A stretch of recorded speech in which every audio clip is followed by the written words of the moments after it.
Good morning, and welcome to another episode of Season 8 of our Gather for Her. I'm Tina O, and I'm grateful to be connecting with all of you here. I'm calling in from Nequelaquam, also known as Bowen Island, BC, Canada, on the soil originally named as Turtle Island, now known as the continent of North America. I am grateful to rest my head, to play, and to co-create on the traditional unceded ancestral territories land and home to the Squamish people. Their story is in my story, and my story is in theirs. Gather for Her invites you to be part of our co-created conversation with global leaders, change makers, and social impactors. And it is brought to you by Powerhouse and produced by Regen Media. At Powerhouse, we walk beside leaders to amplify their change work as they walk their path of whole leadership, guided by conscious leadership practices and Indigenous ways of knowing and being. And our impact media producer is Regen Media, who invites us to take the power of media into our own hands by supporting stories that heal, that regenerate, and that uplift and transform us. We're here every 2 weeks live here on LinkedIn, followed by a private interactive wisdom circle held on the leader path in the house that is Powerhouse. But I will tell you more about that later. I'll pop in a few times with a few invitations about how you can walk with us in Powerhouse. We want you to know that this is a live conversation, and so we would love it if you would introduce yourself as a listener or a viewer in the chat here on LinkedIn. Please say hello and let us know where you are connecting in from with an acknowledgement of gratitude for the lands in which you rest, play, and grow. Reconciliation in action begins with awareness, and it's followed by a practice, and then is carried forward for future generations with an integrated knowing. So you can be awkward here. You can learn how to do the acknowledgments. You can learn how to do that and feel confident doing that. Come as you are, come with an open heart. Learn here with us as we all soften and grow and co-create the world that we're living into together. So let's begin this wonderful conversation. I'm going to pass to my sisters in change making and let them introduce themselves, and then we're going to introduce our special guest for you today. So over to you, Shar. Thanks, T. I'm Charlene Sinjenko, and I'm the founder of Powerhouse and Regen Media, and it's my absolute pleasure to welcome you from my home here on the beautiful Sunshine Coast in Western Canada. I am fortunate and privileged to live, work, and play on the traditional, ancestral, and unceded territory of the Squamish people. I am here to gather with you because I so believe in the practice of collective gathering, to listen between the words, through the screens, and to really connect beyond where we currently are. And I can't think of 3 other people, as well as many others throughout the social channels, that I'd rather be here with. And with that, I'd like to pass it over to my sister, Sharon. Thank you, Christina. Shar. I know who you are. Thank you, Shar.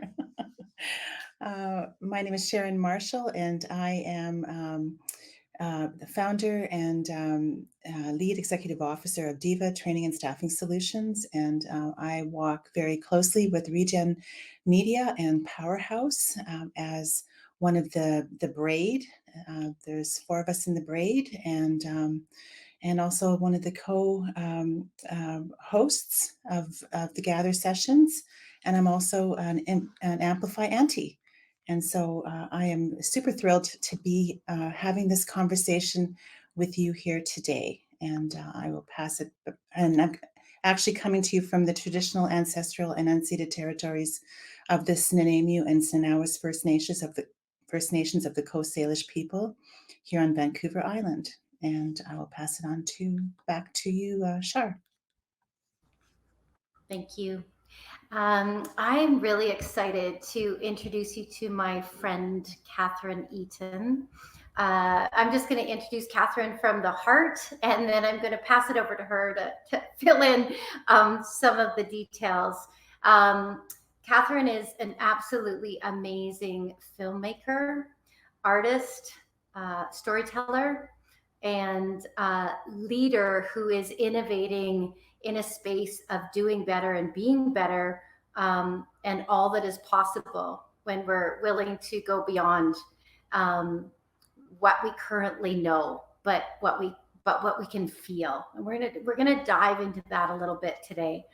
I'll tell you a little bit about Catherine's background, but I'm really going to turn it over to her because I'd like to hear in her words what's kind of brought her to this place as an artist and storyteller. I know Catherine as one of the inaugural Avalon Story Fellows. We had the pleasure of attending a very special week with the Avalon Story filmmakers last summer. I also know Catherine as an incredible filmmaker, director, writer of The Sounding, which is a full length fiction feature, which we'll be chatting about a little bit more. And I know of Catherine, which I hope to be able to explore more in the future as a theater artist as well. And I believe that's where some of her beginnings came from. She's performed on Broadway in the past. I know at this time she's working on some exciting projects. But I really want to dig into the passion that is in her bones, and that is around collective genius. So without further ado, I'm gonna pass it over to you, Catherine. Please tell us a little bit about you and kind of what's brought you to this point as an artist, a filmmaker, and a change maker. That is such a beautiful introduction. I'm so happy that that's recorded and I get to play it back on rainy days. And thank you. Really, thank you. Yeah, so that was a wonderful, I don't really need to add anything in terms of what I am, my background necessarily. But I would love to take you through a little bit of the journey that actually has brought me to this thing that I'm calling shared genius or collective genius, or sometimes a little tongue-in-cheek genius without heroes. And I'm really in the process of exploring this. So this conversation is one of the very early public conversations for me around this. It's something that I'm completely in process with. So I'm hoping I'm going to learn here with us as well. So trust that we're going to get back to shared genius. We're just going to go way back for a minute. So I did start as an actor. I came up as an actor. I still act. It's still my kind of storytelling home. On stage is where I started. I also now act in TV and film. And for me, when I started acting, it was because it made my life bigger. I loved that, right? Walking in someone else's shoes, speaking someone else's words, living this imagined world, getting to be a doctor or a teacher, whatever the lives are that I didn't choose, I got to live them as an actor. But I stayed acting because I learned that it made other people's lives bigger. That when I had the opportunity to transcend who I was through acting, by becoming this other person, which is ultimately sort of a manifestation of yourself in a different way, right? Taking the amoeba of who you are and reworking that. I realized and learned that the audience also gets to do that. There's this really cool thing that I won't get into in detail, but there's a new field of study called neuroaesthetics. And one of the things that they're talking about that's really extraordinary is that, I think it's something you have all talked about here about storytelling and how it creates empathy, right? I see it really, that's the sort of medicine of storytelling, which is something that Shar and I have spoken about.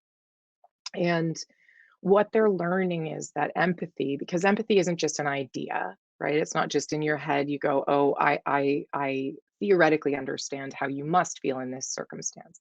It's actually understanding or feeling someone else's story or experience from their point of view. And that part is really important, right? So, but what's so cool about this sort of neuroaesthetics is that they've discovered that when you really feel that, when you're really connected to a protagonist in a story, or you're reading a book, you're watching a TV show, and you're really feeling what they're feeling, your brain doesn't know any difference between what you're feeling on behalf of them and what you feel in your own life. So you really actually walk in their shoes. And when I kind of started to glean that and understand it, I realized that the gift of being able to be a storyteller in the world and walk around becoming these other people and putting on, funny outfits and so forth was actually giving people sitting in the chairs in the theater or at home on their couch watching Netflix. It was giving them the opportunity to experience lives that they hadn't experienced yet and therefore be connected to other people. So I was deeply in love with this, and that to me was is also, it sort of spoke to me as being this huge, incredibly powerful tool for connection, right? Which is essential to our ability to live on this planet as human beings. The animal world does this naturally, and we have to create, understand how we connect in order to actually live it. So I then became, and I'm going to jump over some stuff for you all, but then I became, as an actor, obsessed with performances that did this on a grand scale. They had huge reach. And for me, I started labeling these performances as genius acting, right? What was genius, right? What's genius acting? Why did people say that was genius? It was ravishing. They couldn't find language to talk about the performances, but the performances had this vast reach. And everyone who saw them felt a sense of transcendence, a sense of having been there, right? I was there when that happened. I saw that show. Let's talk about that. I wanted to understand genius because I wanted to be able to do what I was doing better. I wanted to be able to create empathy on a bigger scale. So I started this thing called the Genius Project, which my friends mercilessly mocked me for understandable reasons. Because I basically was like, I would like the alchemy of gold, please. Like, I would like to understand, how do I create the circumstances that will always allow me to weave this magic potion and create genius performance. But I took it very seriously, and I did it in a very non-scientific manner. But I reached out to everyone I knew and I asked them for what they thought about genius, what they thought about genius in acting, what were performances that they saw that they would call genius. And when I use the term genius, please feel free to substitute for this term words that work for you, like inspiration, divine intervention, flow state, ancestral wisdom, right? Genius is the term I'm using for that at the moment. But what I really mean is something that we collectively agree, or many people collectively agree, has exceeded any possible expectation and drawn people out of where they expected to go and left them someplace different, left them transformed. So I started this Genius Project. I got all this information. I would go to performances of actors that had been labeled as genius 10, 20 times. I would write down what I thought were the elements that did this. I used my own compass of what I felt was genius, and I'd watch those performances over and over again. I'd be in rehearsal rooms with actors and see a moment of genius and think about what went into that. All my friends that mocked me eventually did send me emails and texts and phone calls with their thoughts about genius. And I put together this list of the sort of 12 elements that I felt were the thing that would create the earth that was needed in order to sort of more consistently grow this beautiful plant, right? Of this opportunity for genius. The most important of those, the one that I want to share here, because it's the one that eventually led me to this idea of shared genius, is that in my, again, not scientific, but pretty extensive experience and research, one of the elements of genius is that it fosters transcendent connection. And this is really important. It's that idea I was just talking about, right? I was there. I saw it. Oh, I watched that. Oh, I read that book. Let me talk to you about that. There's a sense in the receiver of the story of having been a part of the making of the story simply by witnessing it, right? And that creates this shared ownership over it. That's my show. That's my book, right? That's my story. Oh, I was there at that stand up or this podcast, whatever it is. So that transcendent connection started leading me down this path. And meanwhile, I was taking all the things I was learning about my genius project, and I was just using them in my own work. I was trying to create a lab out of my life. So I would go do a role and I would try to implement these 12 sort of elements, and I would fall flat on my face. And then I'd go to another role and I'd do it again and something would work. And then I started writing and I started directing, and I directed my feature that Shar kindly mentioned called The Sounding. And that experience gave me a huge opportunity to exercise the genius project, but not as an actor, right? And I found it was one of the most amazing experiences of my life. And I'm incredibly privileged to do what I do. But I did find that there were many moments of feeling extremely lonely in that process, even though I had the most amazing collaborators. I had incredible people around me. There's a loneliness in deeply pursuing a singular vision, right? So, going back to the idea of genius, what I was using as my sort of working definition of genius was something that I had read in Ralph Waldo Emerson wrote a series of essays on self-reliance. One of those essays talks about, kind of defines genius as being this glimmer that we all can see inside ourselves. Everyone can see this glimmer. But those that get labeled genius are those that have the courage or the tenacity or the privilege or the opportunity to pursue that glimmer to its natural conclusion.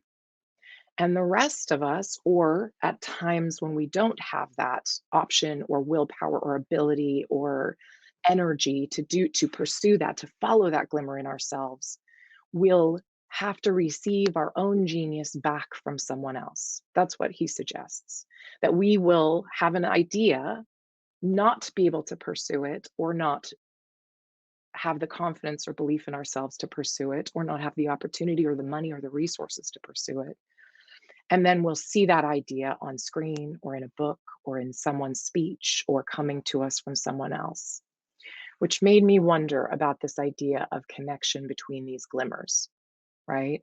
If these glimmers exist in us all, and I'm going to walk around and I can pursue some of them and some of them I won't, but I'm going to get those glimmers back from other people, I became really curious about why we were addicted to the idea of the singular vision and what that means. Why is that such a huge part of our addiction? And I have a belief in around why that's the case in TV and film that has a lot to do with something called the hero's journey, which I won't go into a huge amount of detail right now, but it's the main form of storytelling that most of us receive specifically from TV and film, particularly from the most popular, most expensive projects, right? That also get the biggest marketing campaigns and have the biggest reach. And the hero's journey, very simply, which was named by Joseph Campbell but existed well before him, is very simply a hero is called to action or decides to act, overcomes many obstacles and enemies, and is transformed in the process and frequently saves the day. There's a lot of value in that journey, but it's not the only journey. And it prioritizes and privileges a lot of characteristics that we then see in the myth, or I don't want to say myth, the sort of addiction we have to the auteur genius, to the individual genius, to the singular vision. I will decide what we do. I will move forward to do it on behalf of all of us for your good. And then I will give you the good I have conquered and brought back to you. I will feed the village. I will slay the dragon. I will, on behalf of us all. And I think that this idea, I think it's not a coincidence that the story we tell so frequently, the hero's journey, and this sort of singular vision, no matter what obstacles come, I will pursue my vision, no matter what I have to do to get it from you, to get what I need from you, I will pursue it. And I will deliver it to the people, and the people will need this vision from me. It creates a very few extraordinary visions, a very few, at the expense of a very many, in my opinion. It is a method that has worked for people in power, and it has been held by people in power for a long time. And I'm just very curious now, what happens if we don't do that anymore? What happens if I work on a project where your glimmer, glimmer A, and my glimmer, glimmer B, are allowed to exist to their full and natural extent, and there's enough time and there's enough support and there's enough courage to allow those glimmers to follow through to their full and natural conclusion until they create something that neither of us could have created on our own. This sea thing, this glimmer sea, right? That we couldn't make alone because of transcendent connection, because of shared genius or collective genius. So that's where I'm at with and I'm just exploring it in my own life, in my own work. I'm sharing the idea, I'm listening to people. I'm doing a lot of research. I've had the opportunity to do formalized research this time, but mostly I'm in the process right now. So Whew, beautiful. Act 1, gather for her, handled. Woo, you know exactly where we are. Thank you so much. I'm just going to pause for a moment because I know we've got new people joining us. And I also honestly also need a moment just to let that full story in. Thank you, Catherine. If you're just finding us here on LinkedIn, this is Gather for Her, a co-created conversation with global leaders, change makers, and social impactors, brought to you by Powerhouse and produced by Regen Media. We're with Catherine Eaton today. And every 2 weeks, we are live here on LinkedIn, followed by a private interactive wisdom circle that you are invited to join, where we unpack and harvest the wisdom that opened up in this conversation. And we're only 15 minutes in, and there's already so much to unpack. Our wisdom circles are held in the Leader Path, which is Powerhouse's community of practice for whole conscious leaders who are walking a bridged path of Western leadership practices and Indigenous ways of knowing and being. We talk a lot about the Leader Path here in Powerhouse, and you can find more out about it, but just by going to our website, powerhouse.com, and you can try out the Leader Path for 30 days free. And after that, the Leader Path is a $99 per month leadership gym designed to accelerate your resilience, restore your well-being, and amplify your impact as you walk your own path of Indigenous ways of knowing and being, and learn how to embody what it means to you to be a good ancestor and make decisions through a 7-generational lens. So Gather for Her is a live conversation, and as such, please introduce yourselves in the chat, and we will say hello. Let us know where you're connecting in from, and what's really present for you right now, especially in this moment in history that we are actually writing. We are living into it right now. Let us know, and let's keep co-creating together. All right, let's go back to the conversation with you, Catherine. What's coming up for you, Sharon or Shar, and all the multiple beautiful layers of genius that Catherine's invited us into? What's alive for you right now? I'll jump in for a sec. Wow, Catherine, that was incredible. There's so many places I want to go with that. What came up for me, a couple of things. So what you speak of there, to me, is braiding. It's what we do here at Powerhouse. It's braiding. We take um, an individual and their highest giftings in the world, and we braid together so that we are using the economies of skill, so to speak, to produce something magnificent. So that came to mind. So yeah, and then the other part was, have you read Elizabeth Gilbert's Big Magic? I So have, yeah.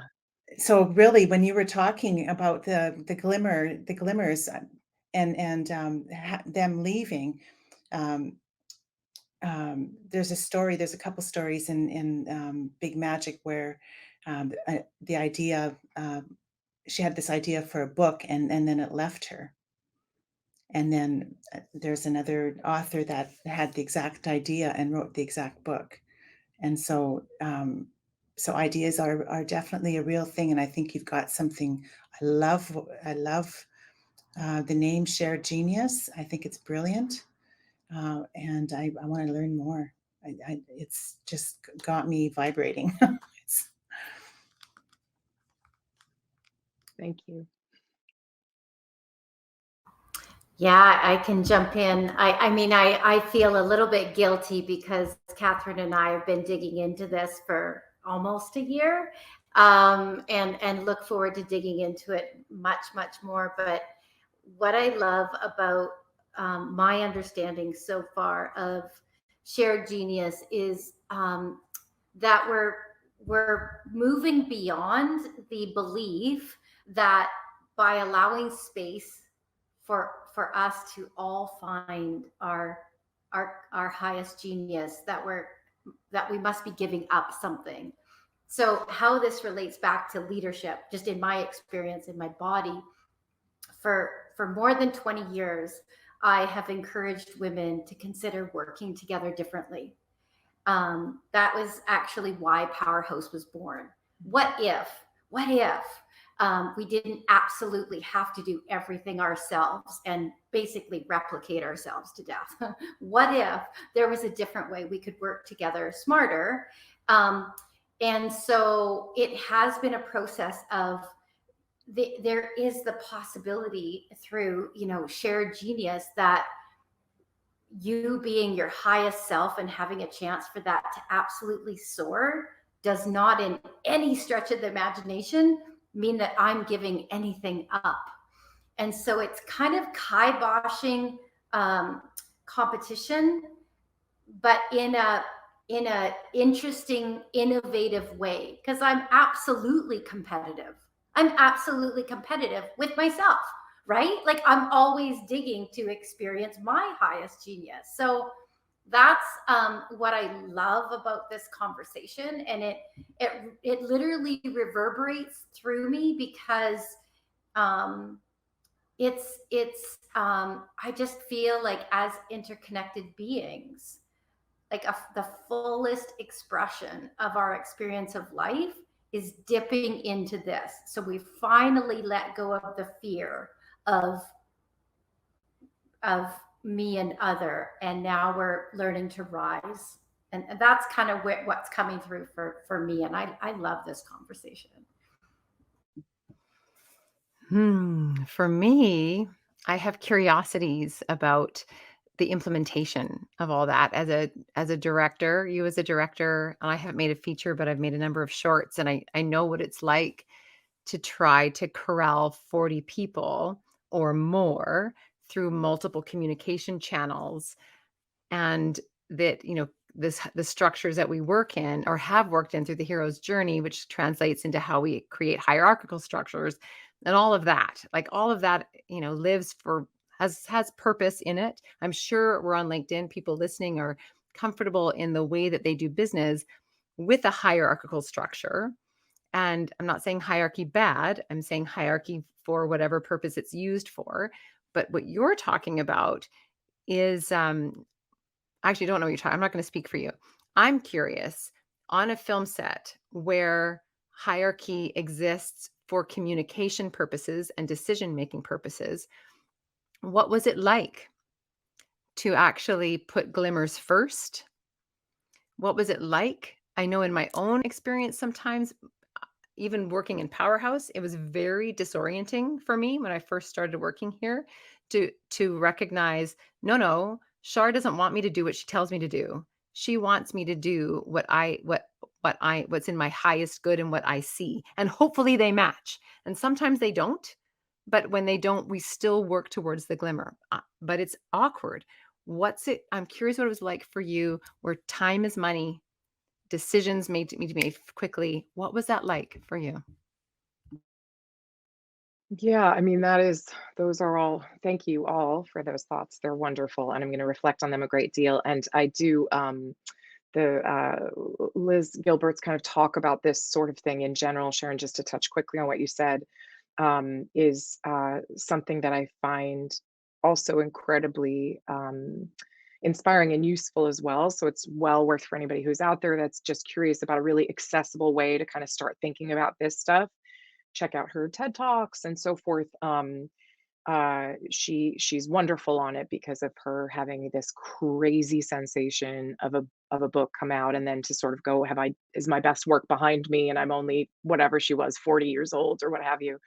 um I think it's a really important idea, that sense that, and it's an old idea that we have been sharing, and this happens in Hollywood as well. And Hollywood is sort of the world that I'm from, and it's, sort of Broadway and Hollywood, we'll say. So theater and TV film, but it happens in Hollywood as well. But this has happened forever. We've had shared ideas, right? There's a collective consciousness that happens across the planet before we had cell phones and the ability to communicate, and from one vast distance to another. We were seeing the same images in the stars. Not everyone, not everywhere, but those same things were being picked out. And now someone can write a script, and someone else writes a very similar script, and it's not a stolen idea, although that happens. That's a thing that can happen. I'm not saying that can't ever happen, but it's that we're living on the same planet, and we are connected, whether we recognize it or not. We simply are. We do not exist in a vacuum. And what I do and say impacts you, and vice versa. And the result is that we are collectively creating, as you so well said, Tina, in our introduction, we're collectively creating where we live. And therefore we are collectively understanding how to interpret it. So stories coming out and being the same is not a shock. And in fact, I think it should be something that gives us great excitement and comfort. Of course, not if you're the one that just finished writing the screenplay that took you forever and you find out that there's one out there, but still. So that was really, I think that's wonderful. And Shar, to your point, it's really, really important, that idea that, and this is something that actually, when I first started exploring this, I did kind of push against. We've all probably played the game Operator, right? Where you sit in a circle and you whisper around the circle, the sentence, and by the time it comes to the last person in the circle, they say it out loud, and it's completely wrong because we haven't heard it correctly, or we've interpreted it wrong, or we remember it wrong because we're giggling so hard, or what have you. My concern was, and my previous experience of equal footing collaboration was a sort of neutralizing of individual uniqueness, right? As we sort of work to make sure all voices were heard, maybe in a theater piece, right, where everybody's co-creating the theater piece, and we're working to make sure all voices are heard. There definitely was a feeling for me in that experience, and for others that I spoke to, of perhaps pulling back, not always following my impulse, not being able to necessarily pursue the glimmer, out of wanting to make sure that everybody's voice is heard, and then I haven't pursued the glimmer, and then what does that mean? And then my ego is going, I want to pursue the glimmer. And also maybe the genius, that glimmer, the genius is saying, like, pursue me, right? This is valuable. So it's really important to me that it is about competition's a whole other conversation, and I am so in line with what you're talking about in that, Shar. We could talk about that for an hour. What that the story we've been fed about competition, and who that serves. Um, uh, Competition with ourselves, that sense of wanting to achieve greatness, wanting to push ourselves. It's a myth that we need someone else to do that for us. It's a myth that you need the monster genius to lead the team and hurt people in order to make them be their best. There's an article in the New York Times, and I want to say it's this week. It might have even been in the last 24 hours, but I just read it today, about the what they're calling the monster genius or monster creators in the theater world, and the sort of, is this the end of their reign, is the question that's being asked. And um, uh, it is not necessary for someone to push me to be my best. I will do it on my own. I promise you, I push myself harder than anyone else could have ever pushed me. So I just wanted to caveat on that, or to piggyback on that, and say I'm so on par with that, and that is an element of this. But it was really important to me that in thinking about shared genius and collective genius, that there wasn't an erasure of the uniqueness of us, that those glimmers could all be pursued. So, Tina, to your question, which is a wonderful one and a very difficult one to answer, and one that I haven't solved. I'm just trying things right now and working, hopefully finding collaborators who are willing to try things with me. on the set of my own film, I had not yet kind of understood the idea of shared genius. I had the genius project for my own sense of how do we create genius for ourselves individually as artists, right? I had wanted to do it as an actor, and I was happy to share the what I was sort of learning, or that this 12 elements. I wanted other people to have that as well, but I was just it was just, can I create the opportunity for that for myself in this process? It was at the end of making that film that I was surrounded by extraordinary people, and yet frequently directing a film is a lonely experience. Like, it's extraordinary. It's an amazing job. If anybody out there wants to ever do it, please try it, do it. But it can be quite lonely, because of that singular vision. So now what I'm trying to do is explore what it means to try to remove the hierarchy of what happens if the director's vision is a kind of is a vision but a holding house. Like, what happens if it becomes a sort of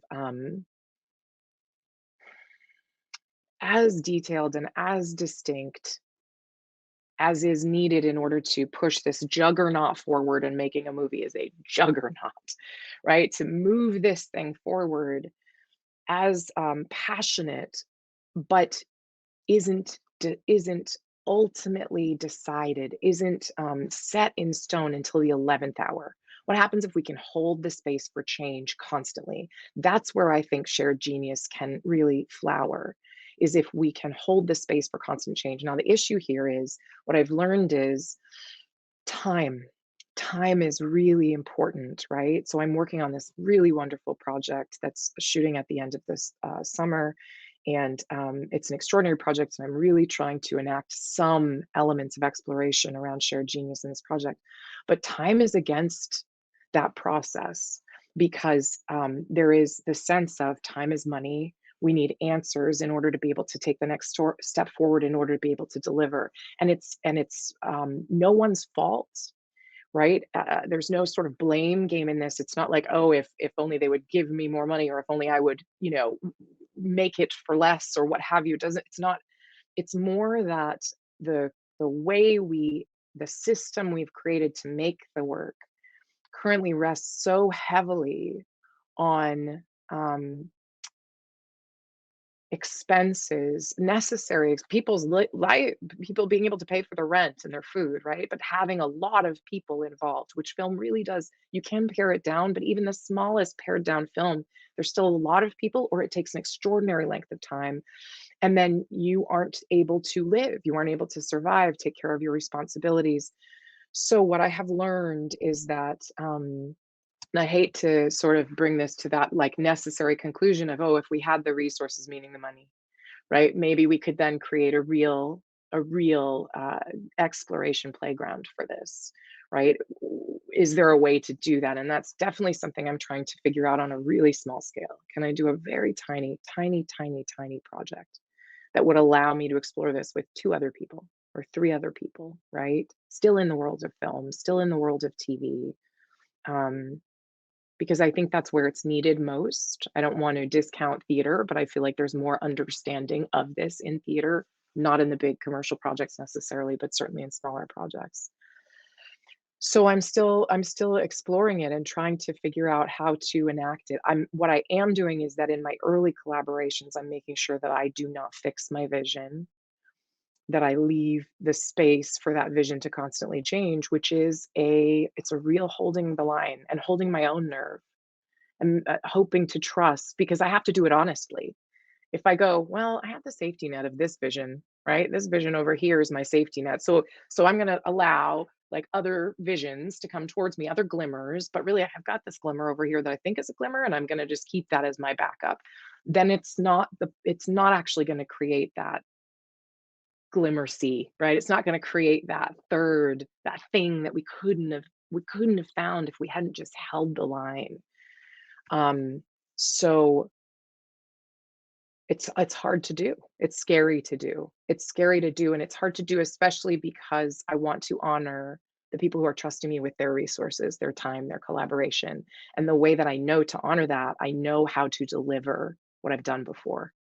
So it's as with everything, right? Where if you break new ground, how do you move into where you can't see? And then, especially in collaboration, how do you move into where you can't see with other people and let them know they'll be safe there, right? Without misleading them, right? I want my collaborators to be safe. I want my investors to be safe, that they're an imperative part of the process and incredible generosity and trust. But I also want to move into places that I can't communicate yet. So I welcome suggestions and ideas. Thank you for that really robust, very honest, straight up answer. Because I'm sure that all of our listeners from on LinkedIn from the business sector, like these are the questions. These are the questions. Yeah, beautiful. Thank you. I'm just going to reset the room real quick for new people. If there's new people here, yay! You've just dropped into a really big conversation with Catherine Eaton here on Gather for Her. We're live on LinkedIn. Gather for Her is a co-created conversation with global leaders, change makers, and social impactors, brought to you by Powerhouse and produced by Regen Media. We are here every 2 weeks on LinkedIn, and then we follow up each deep conversation like this in a more private way, in a wisdom circle that you are invited to join, where we unpack all of the learnings that are happening here. Our wisdom circles happen on the Leader Path, which is Powerhouse's community of practice for whole conscious leaders who are walking a bridged path of Western leadership practices and Indigenous ways of knowing and being. And we've just actually touched on some of them already in this conversation as we look at sort of Western perspectives and Indigenous ways of knowing and being, which kind of blows it all up and says, and there's another way. One of the things that we look at in Powerhouse is our 7-generational leadership. And what we suggest is that 7-generational leadership requires amplification. And at Powerhouse, that's not talking about taking up more space or getting louder. It's talking about getting stronger and wiser and more clear about the story of your change work and the social impact that you're up to in the world. Amplify is our 12-month storytelling, leadership, and global visibility program designed for leaders who are ready to step forward into the 7-generational leader that they feel called to be. If any of this sounds like, oh, yeah, oh my gosh, that's me, just pop us a little message here in the chat and we'll reach out to you. And but I want to get back to the conversation because there's so much cool stuff happening. Okay, so back to you, Catherine, and to Shar and Sharon. Where are we now? Where are we now? I'd like to jump in just for a moment, because what I love about this as someone who's really digging into the whole playing field of regenerative media and impact media is that it's not limited to the content. Regenerative media is just as much about the process, which I love what Catherine is up to, as it is the product. And Catherine and I have had conversations about building more diverse teams. Sharon and I are in conversations around how do we structure an academy to bring more diverse teams into their highest gifting to support filmmakers in the creation of these type of projects. Because some of these folks are not going to choose to work in an old system. Like they're not, because it doesn't align with their Indigenous ways of knowing and being. So really, just from a very practical point of view, we see companies out there, production companies, and money being thrown towards getting more BIPOC crew and more BIPOC producers, and that's all well and good. But if you're not changing the system in which you're asking them to work, it's fundamentally not a match, right? So what I love about this conversation is the congruency that I feel. And these are the conversations that are gonna have to happen, right? Like that's what I love about it. And the other thing that I will just throw in there, and then I'm gonna leave it and swing over to Sharon, is that whenever I don't know what to do, I go back to what I've learned from sport. And so for me, there's something in there about when I visualize a high level, elite swim team, or an elite track and field team that's running a relay, right? Like, they have everything they need. I mean, I'm just saying, I don't know. I've never been on an elite Olympic level track and field team. Like, in my dreams, I have been, but they have everything they need in terms of dollars, infrastructure, to rise to their highest level. So why can't we pull that over to another area of gifting? Like, it does exist. I've seen it, right?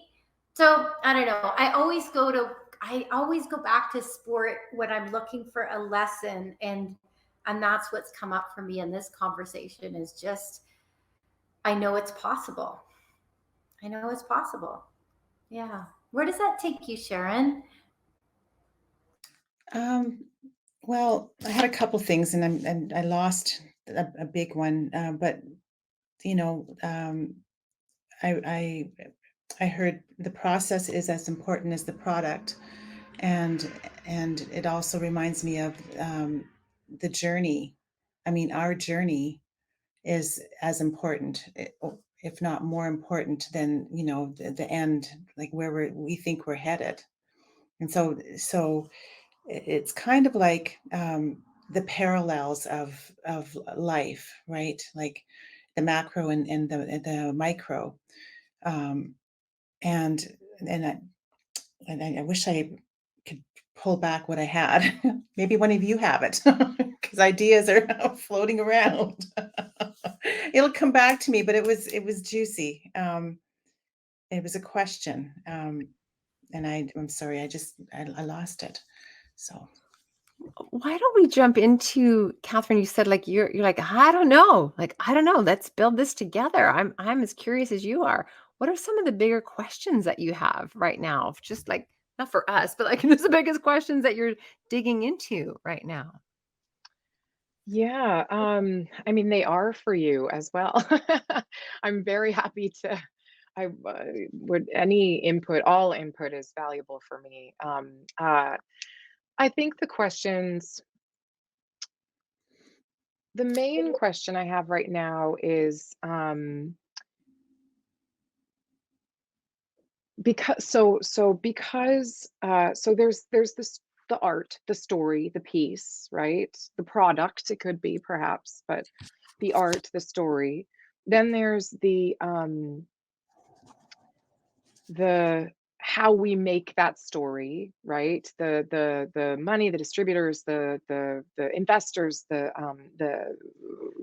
positions, the mechanics of making it, right? The business of making it. And then there's the creative process of making it. And what I'm really interested in personally is the making, because that's what I have dedicated my life to, and the creative process and what happens when that creative process changes.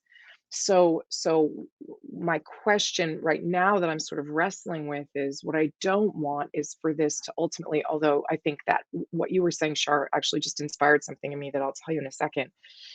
But what I'm hopeful for myself in this investigation is that I don't just go, well, if we had more money, if I had more money, because I do think that is a very valid and important part of the puzzle. And there are extraordinary people in the world working on this, right? Some of them in this group right here. There are people fighting for how do we change the ecosystem of how we tell our stories. Um, the making of the story. But the creative process, can I take that creative process out and go, okay, I'd love the ecosystem in which the business gets made. I'd love that to change. But if it doesn't change, can I dismantle the for myself and the people around me, and then hopefully this the transcendence of that will spread.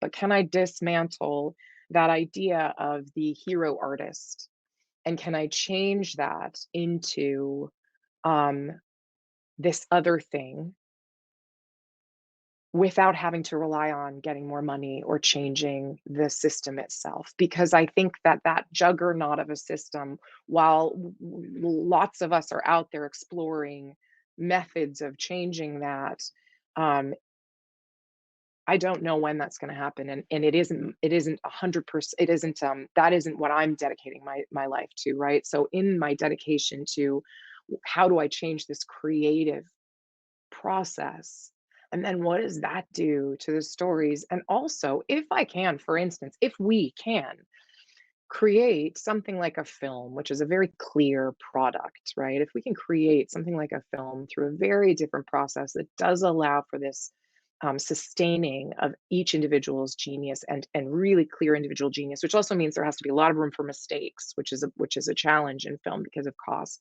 It also means that there has to be time to hold the line, right, until things transform. Um, if that can happen in the creation of the story, A, what does it do to the story? And B, what does it show us about leadership in general, right? What does it show us about how the system that we use to govern, the flaws within that system, and where there might be a system change? I'm not saying, kind of destroying America's democracy or anything like that, but I am saying the way in which leadership works, right? If it was something where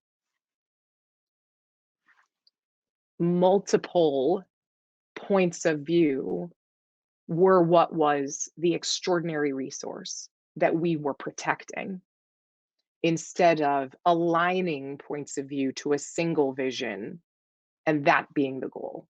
What if we were protecting the resource of individual points of view and not just a few, right? Because I think that is an extraordinary resource. So my hope, I guess my question is, around the creative process of art, can that resource be enough? Can that resource do the help, give me the energy, give us the ability, give us the framework, the world in which we can make this change in the creative process? And then how will that impact the stories that get told? If I may, what comes up for me, because I've been just watching Kids in the Hall, the new one. I'm like, boy, we can sure learn a heck of a lot from comedy, because the only way that works, that ensemble piece works, is every single person on in each of those sketches is totally at their 180,000%. They're not even at 100%. They're way out beyond the skinny branches. Like they are literally drowning and coming back up to the surface. That's where their arts begins. And I'm like, wow, they just get out of each other's way, period. And yet there's a beautiful, I don't know where it comes from, other than in my own work and ensemble work, where you do get that. And it happens here in Gather for Her. Before we even start, we take a collective breath to find each other beyond the screen, to connect energetically before we even begin. Like, that's ensemble work. And when you do that enough, perhaps we can get out of each other's way. We can let our 180,000% genius lead for the greater goal that we're all connected to. I don't know in terms of, so, I mean, I can speak for creatively. I can see it. Business is yet to figure that out. Because and yet in my brain, even though not so much in practice, maybe I don't know, it's the same thing. You're trying to cross the finish line. So whether you're trying to cross the finish line in sport, or you're trying to cross the finish line in art to create a piece, or you're trying to cross the finish line of financial um, profit, whatever it is, it's still a finish line. That's all it is. It's just a finish line. And then maybe we can ensemble our way there. That's my offering into this space. Let comedy teach us. I just wanted to. I liked that you gave that example, Tina. That's a great example. And I mean, I think of, and you mentioned us earlier. In Powerhouse. I mean, we do that as well. But I'm curious, Catherine. You mentioned allowing for or um, considering the mistakes that are made. And I'm just wondering what you meant by that, because that confused me. And so, because if you're allowing for the genius and to come out, like, who's calling that a mistake? Like, what is the, like, so what did you mean by that? Maybe I'm misunderstanding what you meant when you said that. Yeah, if you could No, just.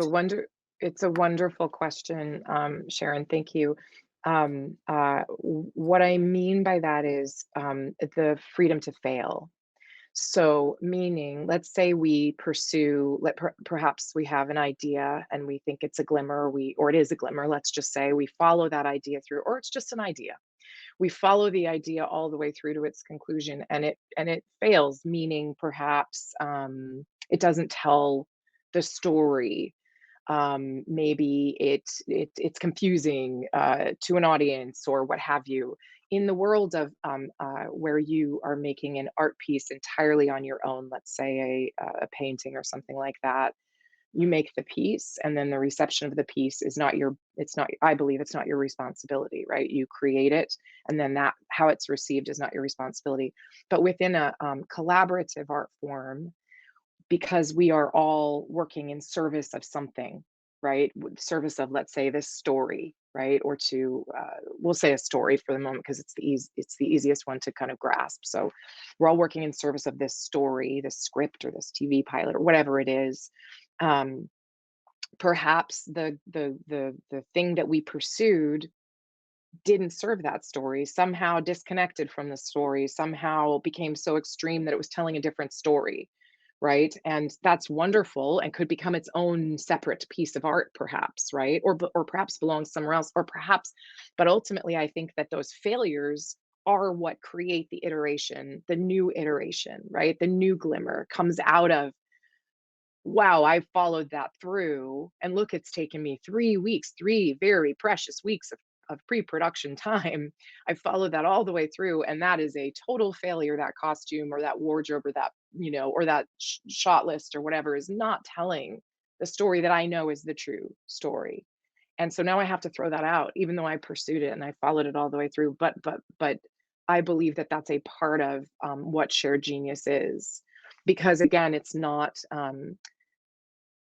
I think we've done this really weird thing where we've taken this sort of model for making a painting or or an individual, a piece of art where you are in control of the entire thing, and we've handed that over to the director auteur or the, we've said, now you are making the painting and you just use us, the paints, to create that vision. But that's not what it is. It's other humans with their own. So that's what I meant by that. If that answers your question. Thank you. Thank you. Wow, well, we're going to wrap this up because I can tell we're like, we're actually in a whole new conversation. Fantastic. Wow, wow, wow.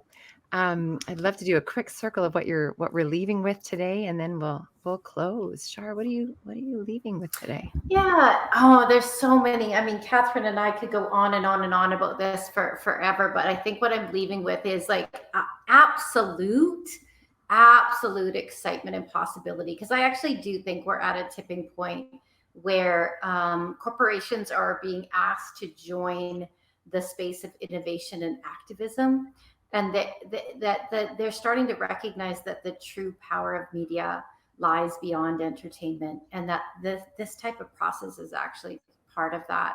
And I just follow the dollars of where impact investing is gone and all that is possible in filmmaking in the future. And I am following the dollars because at this point in time in humanity, we still put our priorities, we still put dollars behind our priorities. So when I see the dollar shift, I know that priorities are shifting for humanity. So I'm all about the business end of it, and I'm excited. And Regen Media, like, here we go. Awesome. How about you, Sharon? What are you leaving with? Oh, well, creative genius. I mean, this conversation, I mean, I would love to sit and chat much, much longer than this. Creative genius and the neuroaesthetics. I'm actually going to look that up. I'm very curious about that. But everything that was spoken about here today resonates deeply with me, as I'm sure it does all of us. And I just want to thank you so much, Catherine, and I look forward to learning more from you. Mm-hmm. For me, I'm leaving with the beautiful spark of permission to not know. And might we all bring some of that into our business? And what might happen if we let not knowing into the room wholeheartily? Yeah, thank you. How about you, Catherine? What are you leaving with? I feel like now I'm leaving with all the things you're leaving with. Those are such wonderful takeaways from this conversation. I'm so grateful for them. And also, I would say I feel that my you have helped me renew my curiosity through this conversation, which is wonderful, right? Because it's hard work. There's a lot of exploration, and as you're saying, not knowing, and now I feel that the delight of curiosity and all of that again freshly. So thank you. Yay. Wow. Well, thank you. And thank you, all of our listeners, for joining us on Gather for Her, our co created conversation. This conversation has been recorded and it will be shared on YouTube, on our YouTube channel, and again as a podcast, renamed as How for Her, which you can find on Spotify and all the other places that you listen. Gather for Her is hosted by Powerhouse, where we walk beside leaders to amplify their change work and integrate Indigenous ways of knowing and being on their path to whole leadership.